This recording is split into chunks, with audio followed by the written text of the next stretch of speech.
So the goal of this video was to take a budget $85 Minagaba and turn it into a $500 sushi beast. This wasn't necessarily a restoration. This knife wasn't, fully rusted out, didn't have a broken or rusted out handle.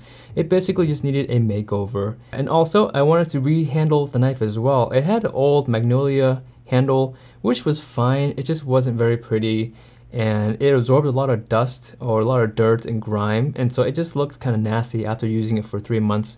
So I wanted to upgrade the handle to an ebony handle, really give it that luxurious feel and touch, and obviously the appearance. And I think the knife looks wonderful.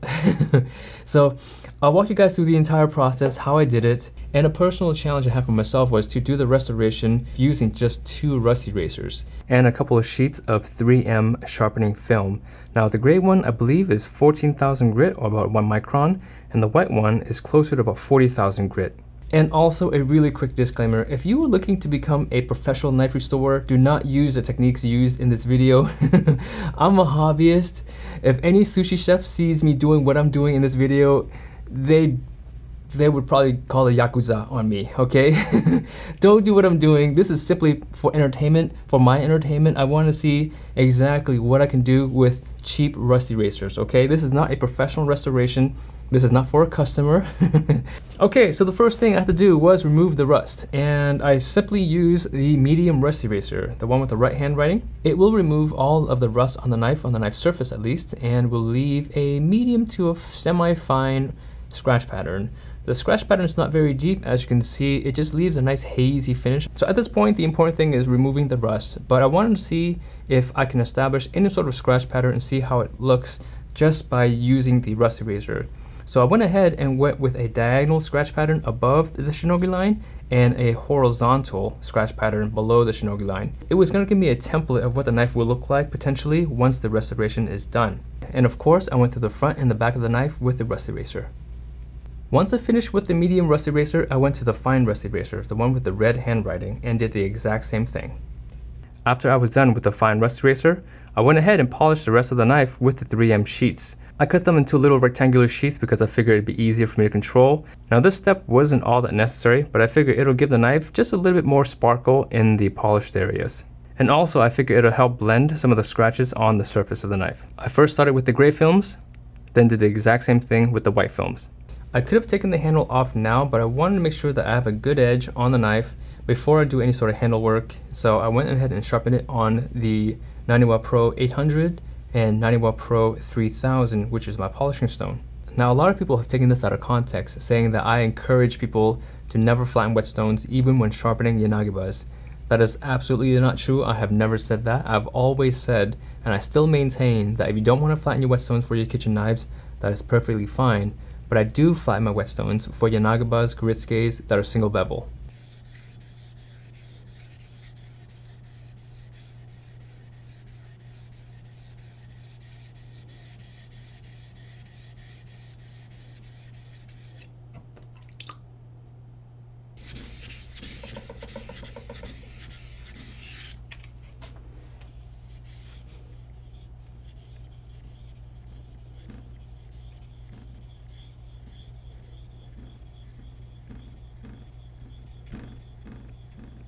The 90W Pro 3000 gave me a nice semi-hazy mirror polish for the cutting edge, but I wanted something with a little bit more oomph to it. So I grabbed the Kitayama 8000, which is one of my favorite polishing whetstones.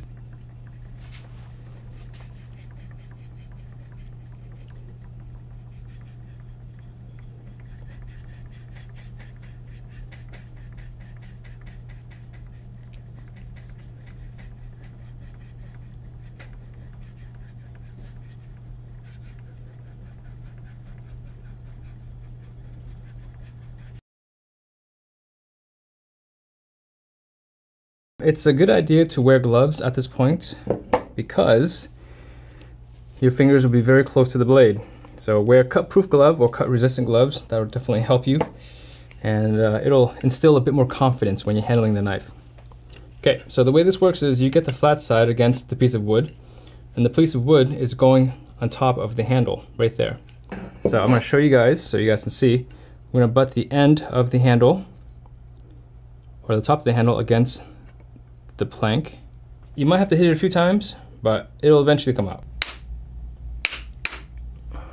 Oh, here we go. So you can see how the handle is starting to come out there. So once the tank's exposed, it's gonna be fairly easy at this point.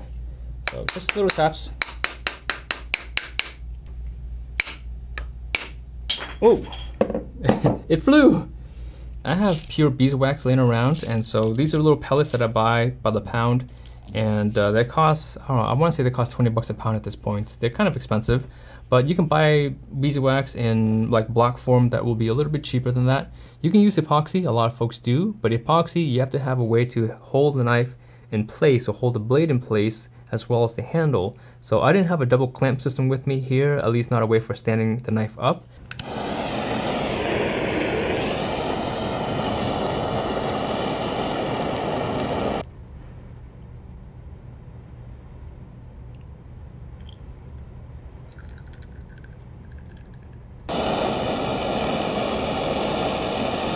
With beeswax, you have about 20 seconds or so before the blade sets, and so that's enough time for me to set the blade in there, keep it nice and straight, and just hold it there for 10-15 seconds, and then I can let go.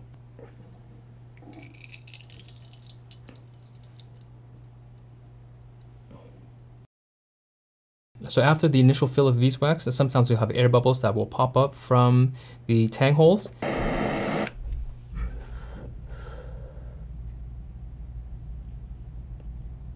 So all I do is drop a couple of drops of the melted beeswax into those holes, and it will fill up nice and tight. Then after that, it takes the knife about 10 minutes or so before the beeswax cools, and the knife is actually ready to use. Now the tang of the knife is watertight. So here is the before.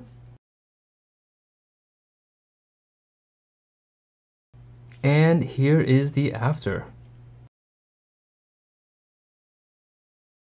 So just for kicks, here is a legitimate $700 sushi knife.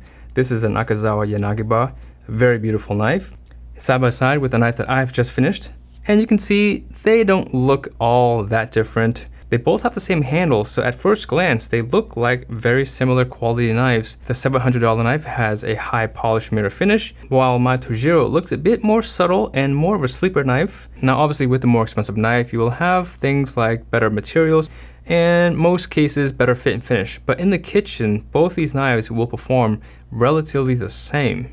Hey, but let me know your thoughts. Which one do you guys actually like better? The mirror polish of the Akazawa, or my more subtle, sleek Tojiro? So even though my knife doesn't quite have the same fit and finish as a $700 knife, nonetheless, it's still a very beautiful knife. I don't know, maybe it could be more like a $500 knife. Definitely want to hear your thoughts on this restoration. What could I have done differently? What would you have done differently? And you know, how could I have improved this entire process without going up in budget? And if I were to go up in budget, what would you guys do differently? And for those who are curious, this knife will be up for auction in about a month or so. I just finished a cycle of auctions of like 7 or 8 knives in my previous auction. I think it just ended yesterday. Getting rid of all of my knives and a ton of my camera gear for a huge adventure that's coming in 2021 and 2022. So if you guys don't know what I'm talking about, just go a couple videos back and you'll know what I'm talking about. And also, if you guys want to see the entire video from start to finish, I will post a video in the video description that will be linked to my new channel called Perfection Uncut. I think that's what it's going to be called. Because the YouTube algorithm is punishing my channel because I have short videos and long videos, and they don't really know what to do with my videos. And so all the long videos get like 1,000 views versus the short videos get like 10,000 views in the first day. So it's basically easier for me to put a dedicated channel to just all my long videos, sharpening, restorations in one place. And if you guys want to see that, just go there. That way I don't have any complaints on this channel. People saying that my videos are too long, so it's just easier for me to manage it that way. So this Perfection channel will be doing all the reviews and tutorials, and the other Perfection channel will be doing all of the restorations and knife sharpening videos. So this knife now is sushi worthy and ready for a new home. So goodbye, Tojiro. Have a listen.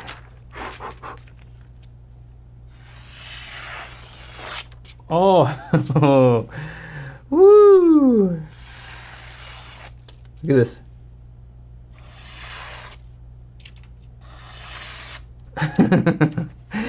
I love it.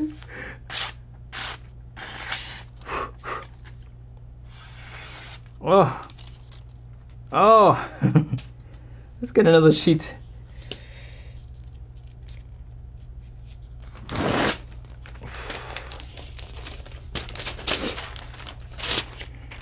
Let's try this test right here.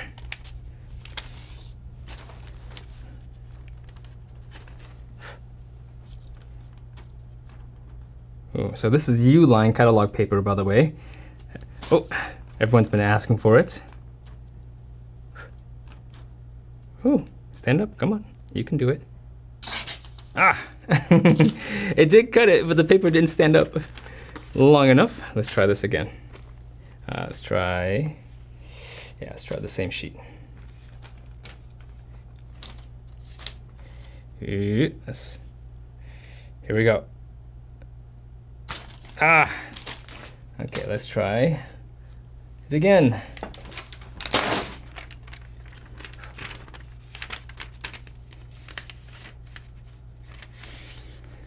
All right, I will succeed.